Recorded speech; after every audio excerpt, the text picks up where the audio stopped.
Chocolate খাও না? আমি চোখে খাই। মা এন্ড পাপার দাঁত দেখাতে নিয়ে এসেছি। বাবু প্রচুর পরিমাণ চকলেট খায়। আমি চোখে খাই যাই। তুমি গাড়ি চকলেট খাও শুধু? আলবি ভাইয়ের এখানে আসছি বাবুকে নিয়ে, মাকে নিয়ে আসছি এখানে। পাপা তোমার দাঁতে কি ব্যথা করে? করে না? তুমি কি চকলেট খাও? চকলেট খাও না? চোখে খাই। খাও কি চকলেট?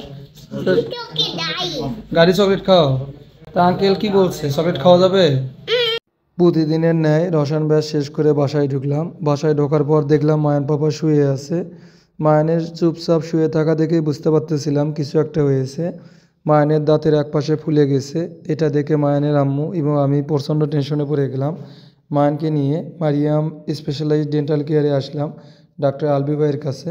ডাক্তার আলবি ভাই মায়ানের দাঁত দেখে বললেন হয়তোবা চকলেট খাওয়ার কারণে বাবুর দাঁতের এই সামান্য ক্ষত হয়েছে, ঘাবড়ানোর কিছু নেই। ওষুধ লিখে দিলেন। সন্তান প্রত্যেকটা বাবা মার কাছেই কলিজার টুকরা। তাদের যে কোনো বিষয়ে সামান্য কোনো সমস্যায় বাবা মারা খুব টেনশনে পড়ে যায়।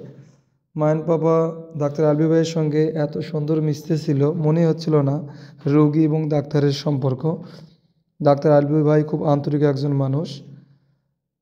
প্রত্যেকটা ঘরে আমাদের সন্তান আছে। সন্তানের যে কোনো সমস্যায় বাবা মারা আমরা খুব টেনশনে পড়ে যাই। বাবুদের দাঁতের সমস্যা হলে আপনারা Mariyam specialized dental care doctor Albi ভাইয়ের কাছে আসবেন এবং চকলেট থেকে বাচ্চাদের দূরে রাখার চেষ্টা করবেন।